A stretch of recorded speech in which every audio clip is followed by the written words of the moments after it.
Hari Om.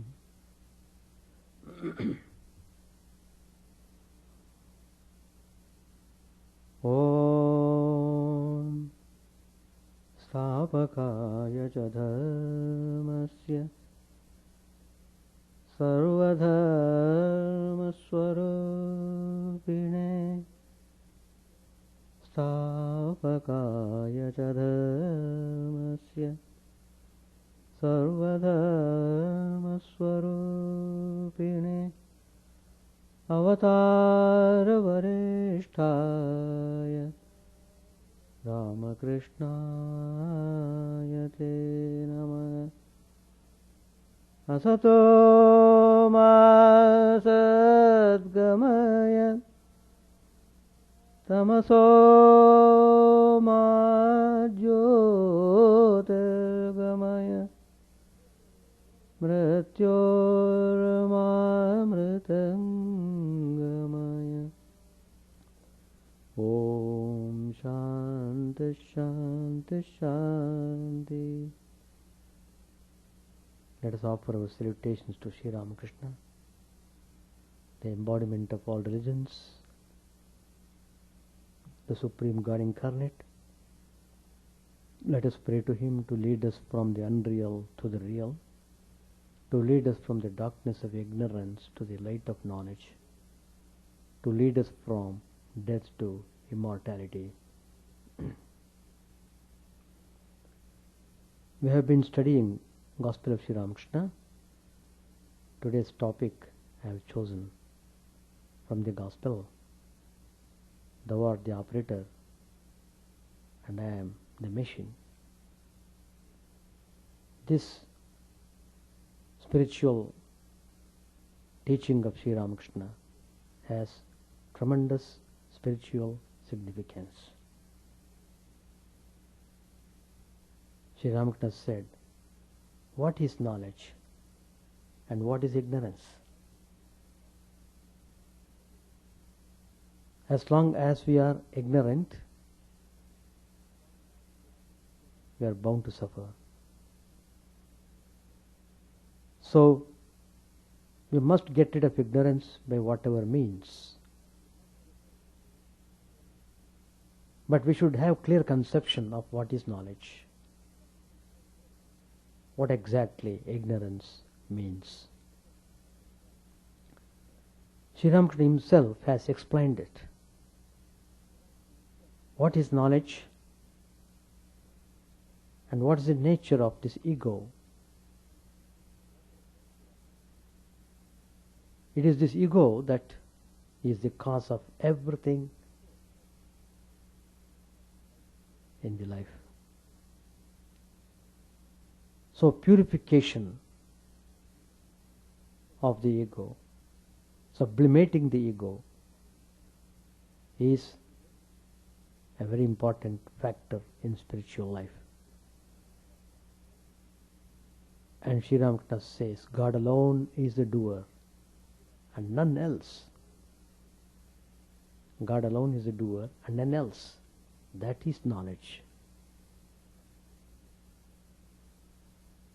I am not the doer, I am a mere instrument in His hand. Therefore I say, O Mother, Thou art the operator and I am the machine. Thou art the indweller and I am the house. Thou art the driver and I am the carriage. I move as Thou movest me. I do as Thou makest me do.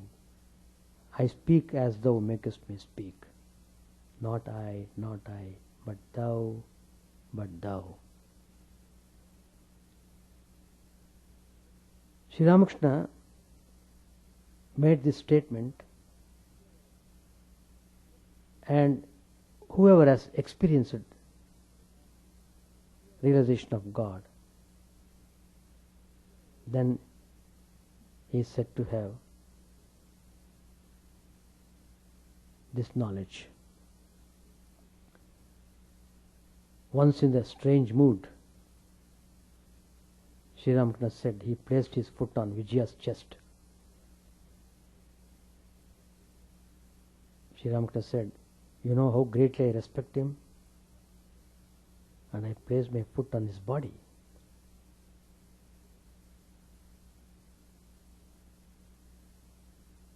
What do you say to that?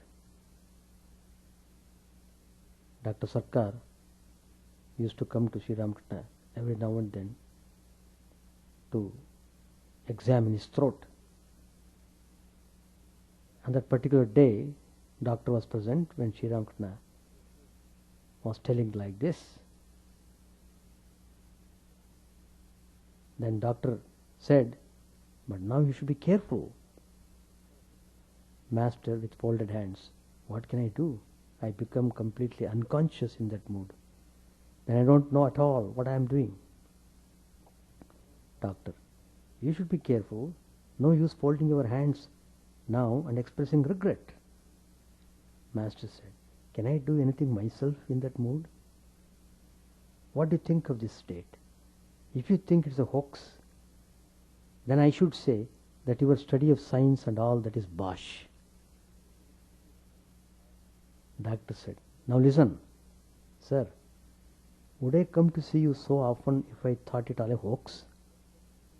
You know that I neglect my other duties in order to come here. I can't visit my patients, for I spend 6 or 7 hours at a stretch here. Master said, once I said to Madhur Babu, don't think that I have achieved my desired end because you, a rich man, show me respect. It matters very little to me whether you obey me or not. Of course, you must remember that a mere man can do nothing. It is God alone who makes one person obey another. Man is straw and dust before the power of God. Doctor said, do you think I shall obey you because a certain fisherman obeyed you? Fisherman means he is referring to Madhur Babu, whom Sri Ramakrishna was referring. Undoubtedly I show you respect. I show you respect as a man. Master said, do I ask you to show me respect? Then Girish intervened. He said, does he ask you to show him respect? Doctor said to the master, what are you saying? Do you explain it as the will of God? Master answered, what else can it be? What can a man do before the will of God? Arjun said to Krishna on the battlefield of Kurukshetra, I will not fight. It is impossible for me to kill my own kinsman. Sri Krishna replied, Arjun, you will have to fight. Your very nature will make you fight. And then Sri Krishna revealed to Arjun that all the men on the battlefield were already dead. Once some Sikhs came to the Kali temple at Dakshineshwar. They said, you see, the leaves of the Ashwatha tree are moving. That too is due to the will of God. Without His will, not even a leaf can move.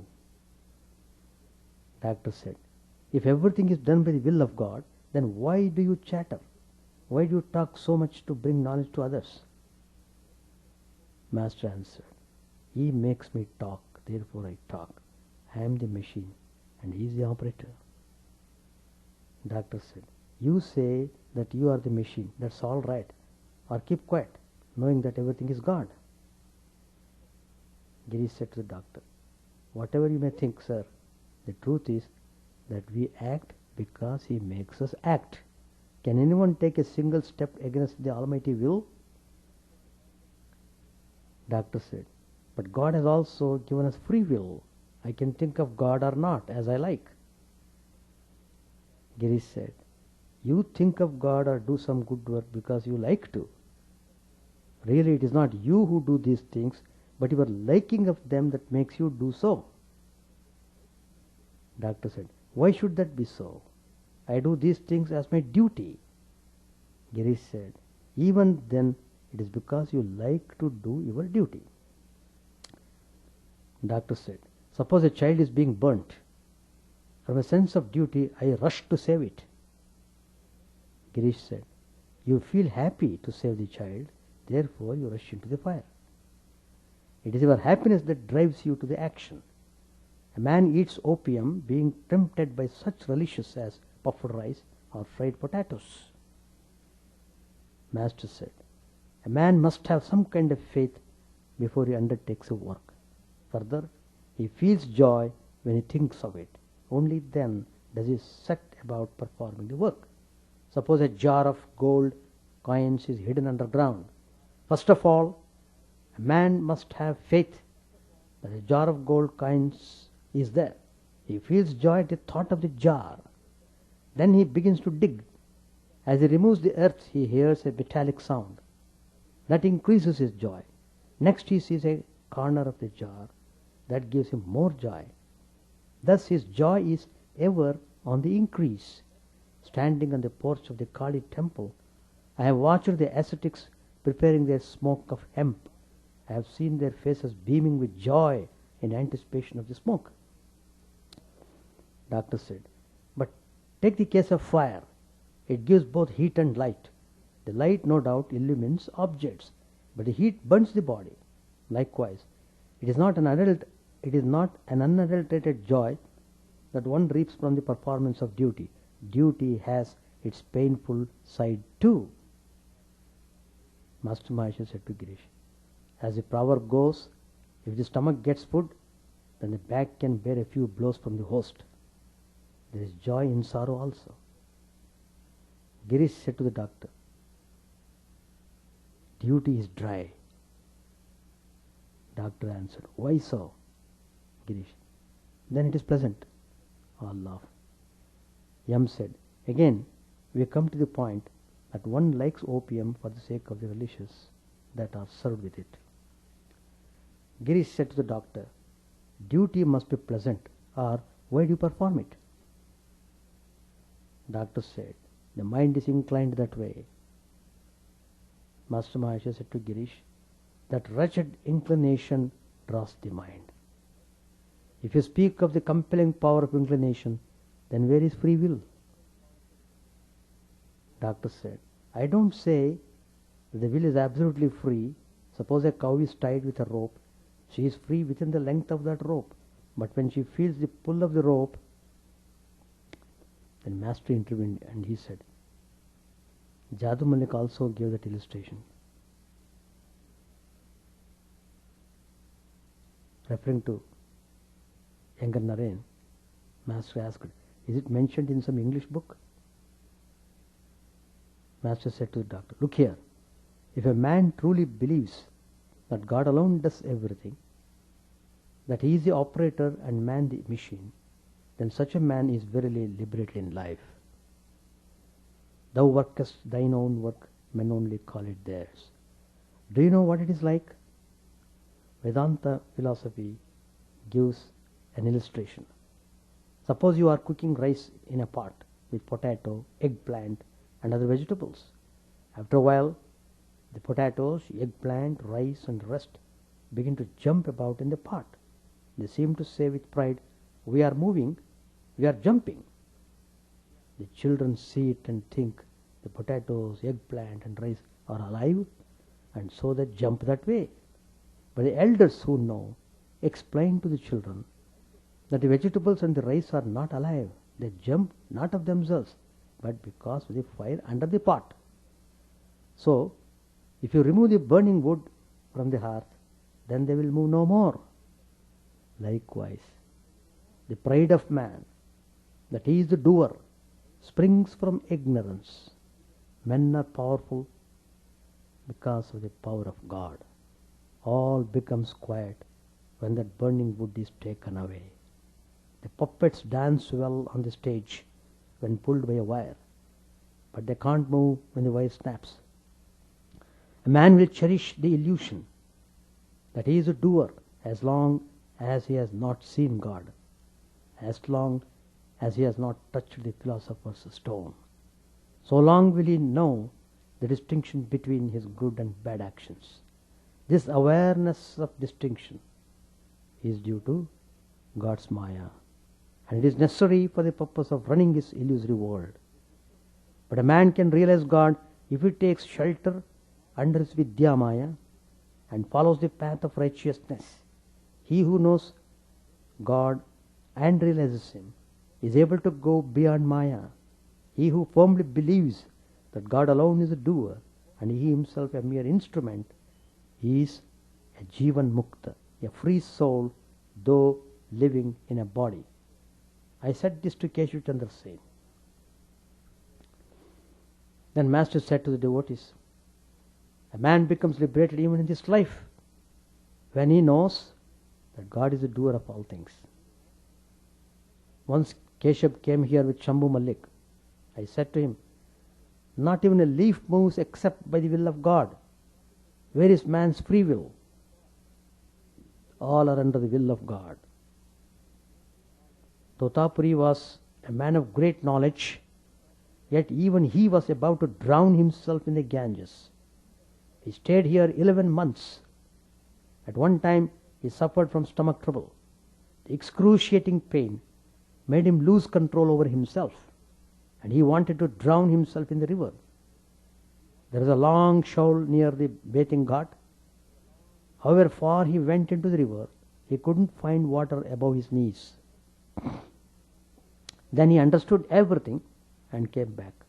He realized that man is not free even to kill himself, that everything depends on the will of the Divine Mother.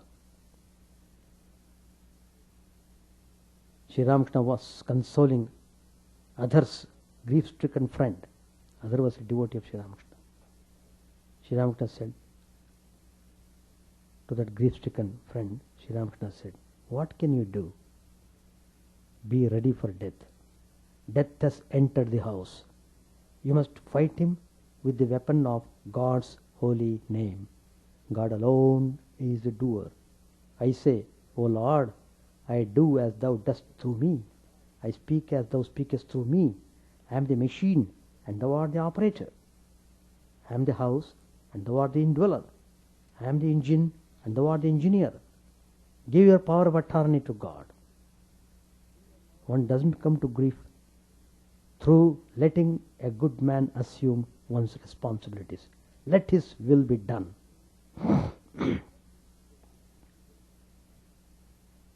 Once Vijay Goswami had come to Sri Ramakrishna,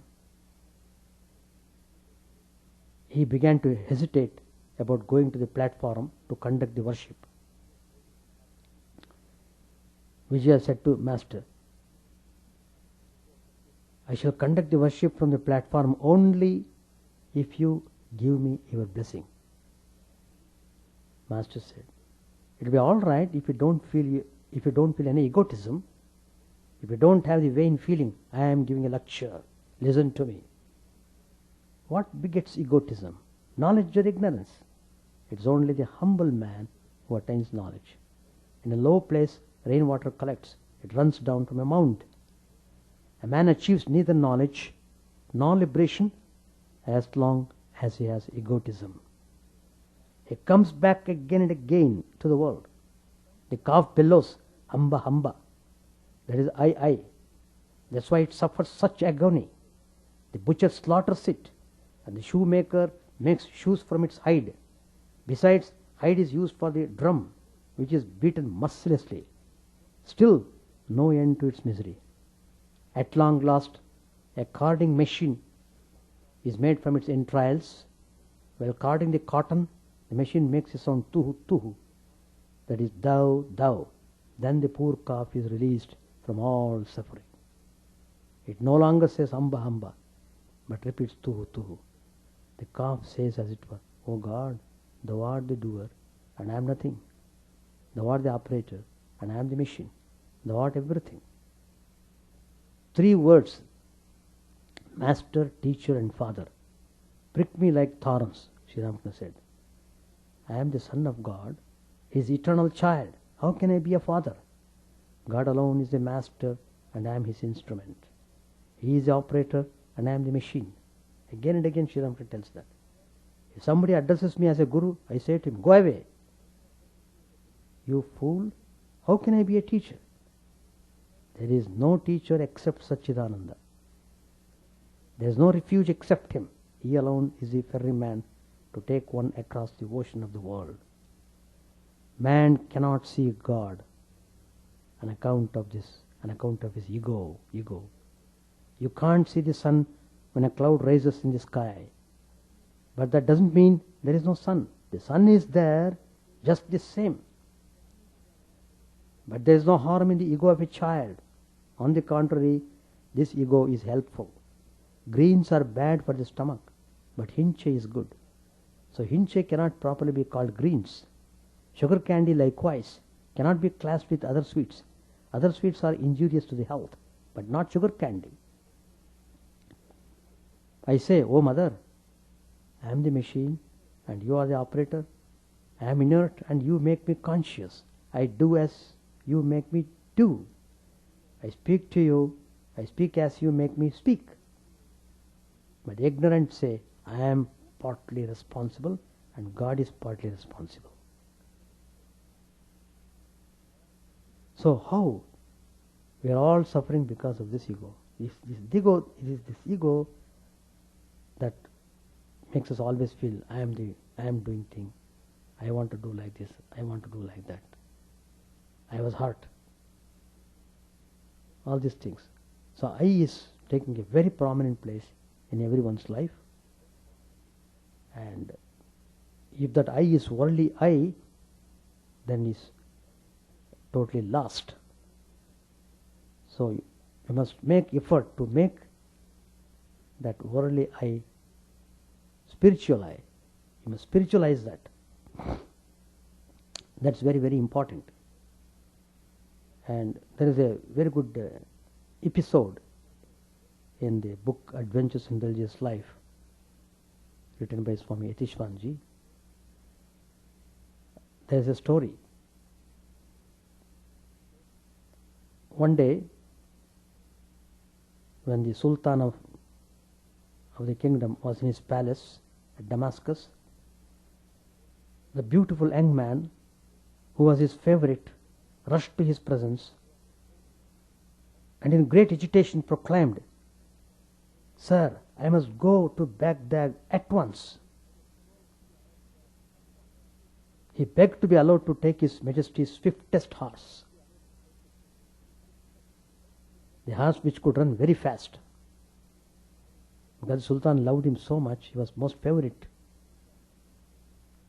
He asked, why are you in such haste? And the youth replied, Sir, as I passed through the garden of the palace, I saw Death, who stretched out his hands and frightened me. I must lose no time in escaping him. The favorite was allowed to take the horse he wanted. And after he had gone, the Sultan went to the garden. Death was still there. Why do you threaten my favorite? The Sultan asked. Then the Death replied, I did not threaten him. Just I threw up my arms in surprise at seeing him here, for I have to meet him tonight in Baghdad. See. So what does it indicate? There is invisible force operating the lives of all beings. Invisible force. The same idea has been very well explained in Kenopanishad. It's a very good Upanishad. It declares that the Supreme Godhead has three distinct characteristics. One is Sarvaprerakatva, controller of everything. Second, Sarvottamatva, superiority over everything. And thirdly, Sakalyena Avedyatva, unknowable in its entirety of the Supreme Being. These are three distinct characteristics of the Supreme Godhead. The Upanishad says that. The presence of God as the inner resident and controller of all is brought out by an interesting story of Ahankara Khandana, that is, humbling the pride. So, the third chapter of this Upanishad is an allegory to illustrate that everything rests on the Supreme Spirit. It is that which gives heat to fire, and energy to motion, and the power of knowing to individual knowledge, however great.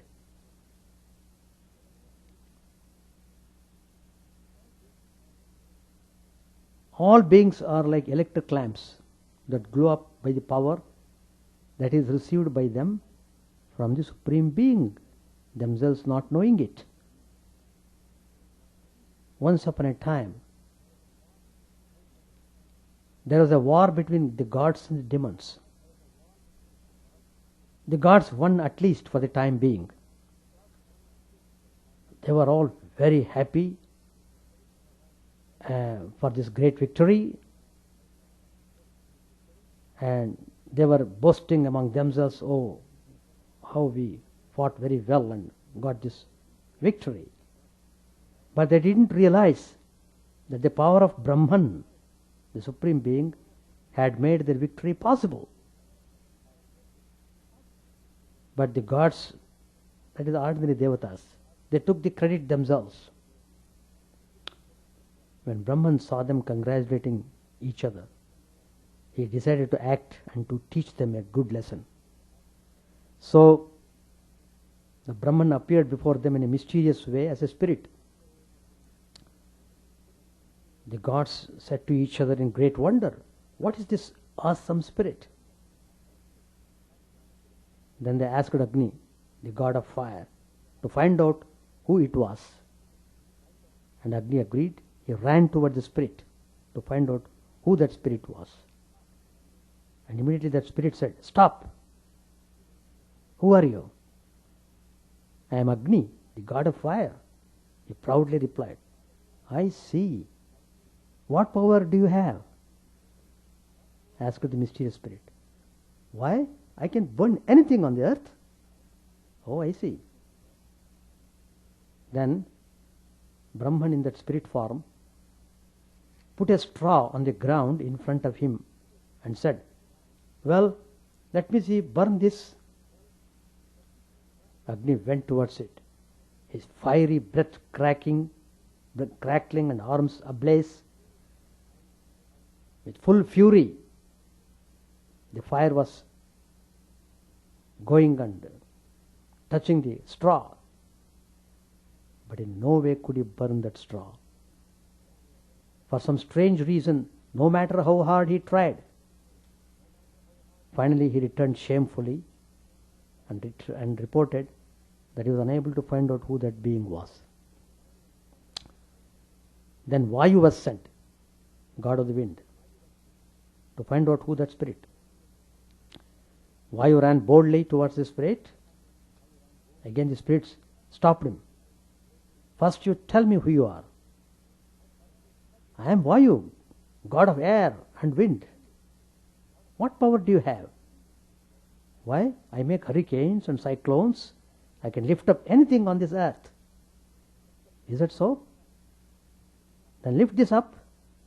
He put a straw in front of him. Vayu rushed at it with a terrific noise, but no matter how he huffed and puffed, the straw remained on the ground. He too returned to the gods ashamed, not able to find out who that mysterious spirit was. Finally, Indra himself had to go, the king of the gods, to find out who that spirit was. But when Indra approached that spirit, it suddenly disappeared. In its place was seen the shining form of the goddess Uma, the divine consort of Lord Shiva, a lovely goddess adorned with gems, who is called the revealer of truth. "Who is that spirit?" Indra asked her.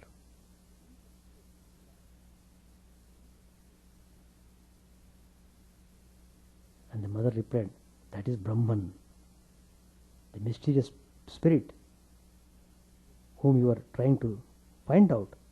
He is the Supreme Brahman. It's all due to the power of Brahman that you have had the victory over the demons and have become great. Don't you know that?" in order to teach you that lesson.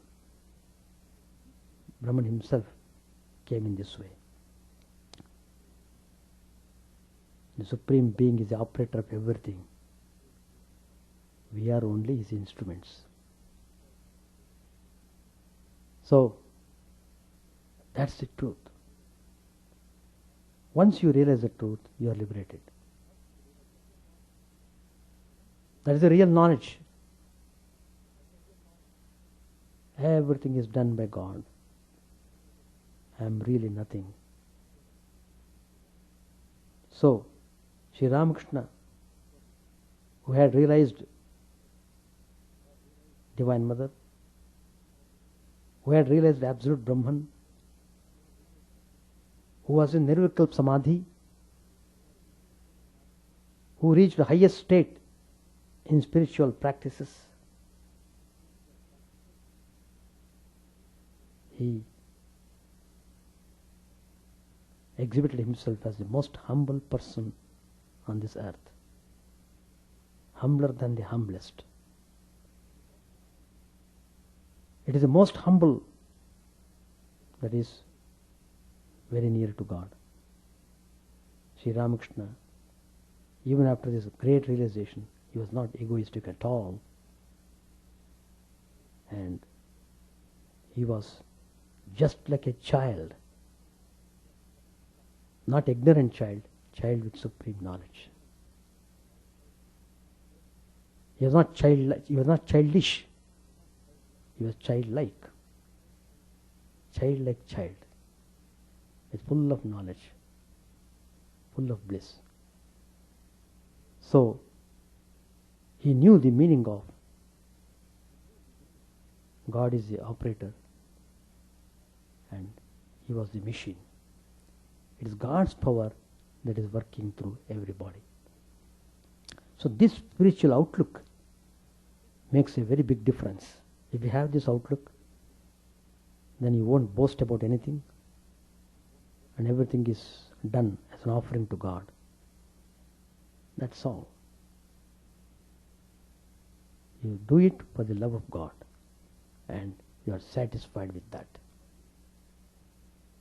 That's the meaning of this famous spiritual statement, "Thou art the operator and I am the machine."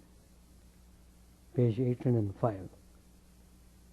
Sri Ramakrishna said to Narendra, "Sing a little." Narendra said, "I must go home. I have many things to do." Master said, "Yes, yes, my child. Why should you listen to us? The words of those who have gold in their ears are valuable. No one listens to him who has not even a rag round his waist." All laugh. "You frequent the garden house of the Guhas. I always hear about it. Whenever I ask, 'Where is Narendra today?' I am told, 'Oh, he has gone to the Guhas.' I should not have said all these things, but you have wrung them out of me." Narendra kept quiet a few moments. Then he said, "There are no instruments to accompany me. Shall I just sing?" Master said, "My child, this is all we have. Please sing if it suits you. You must know how Balram arranges things."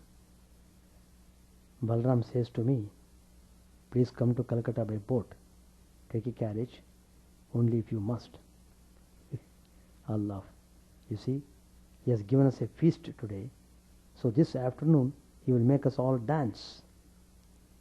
One day he hired a carriage for me from here to Dakshineshwar. He said to the carriage hire was 12 annas. He said that the carriage hire was 12 annas. I said to him, "Will the coachman take me to Dakshineshwar for 12 annas?" "Oh, that will be plenty," he replied. One side of the carriage broke down before we reached Dakshineshwar. I'll laugh. Besides, the horse stopped every now and then. It simply could not go. Once in a while the coachman whipped the horse and then it ran a short distance. I'll laugh. The program for the evening is that Ram will play on the drum and we shall all dance. Ram has no sense of rhythm or love.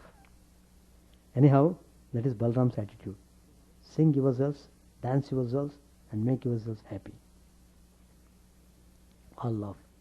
Other devotees were arriving. Mahendra Mukherjee saluted the master from a distance. The master returned the salute. Then he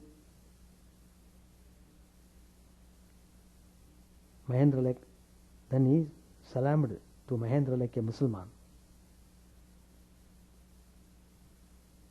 The master said to a young devotee who sat next to him, "Why don't you tell him I have salamed to him? He will appreciate it." All love. Many of the household devotees were accompanied by their wives and other women relatives. They wanted to salute the master and watch his dancing before the car. Ram, Girish, and other devotees gradually assembled. Many young devotees were present. Narendra sang, "Oh, when will dawn the blessed day, when love will awaken in my heart?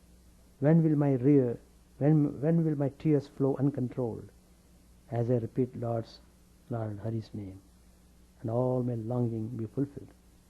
When will my mind and soul be pure? Oh, when shall I at last repair unto Vrindavan's sacred groves? When will my worldly bonds fall off, and my imperfect sight be healed by wisdom's cool collyrium? When shall I learn true alchemy, and touching the philosopher's stone, transmute my body's worthless iron into the spirit's purest gold? When shall I see this very world as God and roll on love's highway? When shall I give up pity and duty and the thought of caste? When shall I leave behind all fear, all shame, convention, worry, pride? Oh, I shall smear my body then with dust from the feet of devotees. Across my shoulders I shall sling renunciation's pack, and drink from my 2 hands a cooling draught of Jamuna's life-renewing stream. Oh, then I shall be mad with love. I shall both laugh and weep for joy. Then I shall swim upon the sea of blessed Sachidananda. Drunk with his love, I shall make all as drunk as I. Oh, I shall sport at Hari's feet forevermore." He sang again, "In dense darkness, O mother, thy formless beauty sparkles. Therefore the yogis meditate in a dark mountain cave." Balram had arranged for Kirtan with Vaishnav Charan, the musician. Vaishnav Charan sang, "O tongue, always repeat the name of Mother Durga. Who but your Mother Durga will save you in distress?" When Sri Ramakrishna had heard a line or two of the song, he went into samadhi. He stood up in that ecstatic mood. The younger Narayan supported him. The master's face was lighted with a smile. Gradually his body became motionless. His mind appeared to have gone into another realm. All the devotees in the room looked at him in amazement. The women devotees watched the scene from behind the screen. After a long time he came down from samadhi, chanting the holy name of God. As the master sat down, Vaishnav sang again, "O Veena, sing Lord Hari's name. Without the blessing of his feet, you can't know the final truth. The name of Hari slays all grief. Sing Hari's name, sing Krishna's name." Then he sang, "O Veena, forgetting to worship Hari, I passed the days of my life in vain." It was afternoon. In the meantime, the small car of Jagannath, decorated with flowers, flags and bunting, had been brought to the inner veranda. The images of Jagannath, Subhadra and Balram were adorned with sandal paste, flower garlands, robes and jewelry. Sri Ramakrishna left the room where the professional musicians were singing and came to the veranda accompanied by the devotees. He stood in front of the car and pulled it by the rope. He began to sing and dance with the devotees in front of the car. The master sang, "Behold, the 2 brothers have come who weep while chanting Hari's name." referring to Gauranga and Nityananda. He sang again, "See how all Nadia is shaking under the waves of Gauranga's love." The music and dancing went on in the veranda as the car was pulled to and fro. A large crowd entered the house on hearing the loud music and the beating of the drums. Sri Ramakrishna was completely intoxicated with divine love. The devotees felt its contagion and danced with the Master in an ecstatic of love, in an ecstasy of love. Afterwards, Sri Ramakrishna returned to the drawing room. Yam and other devotees stroked his feet. Let us stop here. So,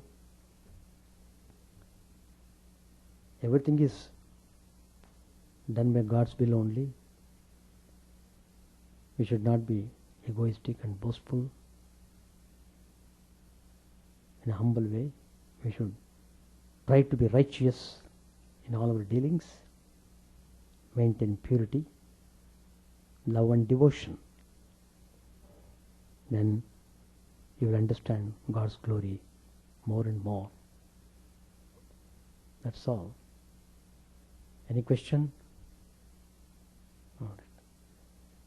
Chant the name of the Lord and His glory unceasingly, that the mirror of the heart may be wiped clean and quenched that mighty forest fire, worldly lust raging furiously within. Own name streamed down in moonlight on the lotus heart, opening its cup to knowledge of thyself. O self, drowned deep in the waves of His bliss, tasting His nectar at every step, bathing in His name that bath for weary souls.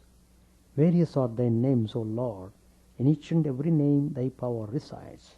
No times are set, no rites are needful for chanting of thy name. So vast is thy mercy, how huge then is my wretchedness, who find in this empty life and heart no devotion to thy name. O my mind, be humbler than a blade of grass, be patient and forbearing like a tree. Take no honor to thyself, give honor to all. Chant unceasingly the name of the Lord. O Lord and soul of the universe, mine is no prayer for wealth or retinue, the playthings of lust or the toys of fame. As many times as I may be reborn, grant me, O Lord, a steadfast love for thee. A drowning man in this world's fearful ocean, he is thy servant, O sweet one. In thy mercy, consider him as dust beneath thy feet. Ah, how I long for the day when an instant separation from thee, O Lord, will be as 1,000 years, when my heart burns away with its desire, and the world without thee is a heartless void. Prostrate at thy feet let me be, in unwavering devotion, neither imploring the embrace of thine arms, nor bewailing the withdrawal of thy presence, though it tears my soul asunder. O thou who stillest the hearts of thy devotees, do with me what thou wilt, for thou art my heart's beloved, thou and thou alone. O Lord, lead us from the unreal to the real, lead us from darkness to light, and lead us from death to immortality. May all be free from dangers, may all realize what is good, may all be actuated by noble thoughts, may all rejoice everywhere. May all be happy, may all be free from disease, may all realize what is good, may none be subject to misery. May the wicked become virtuous, may the virtuous attain tranquility, may the tranquil be free from bonds, may the freed make others free. May good betide all people, may the sovereign righteously rule the earth, may all beings ever attain what is good, may the worlds be prosperous and happy, may the clouds pour rain in time, may the earth be blessed with crops, may all countries be freed from calamity, may holy men live without fear. May the Lord, the destroyer of sins, the presiding deity of all sacred works, be satisfied, for he being pleased, the whole universe becomes pleased. He being satisfied, the whole universe feels satisfied.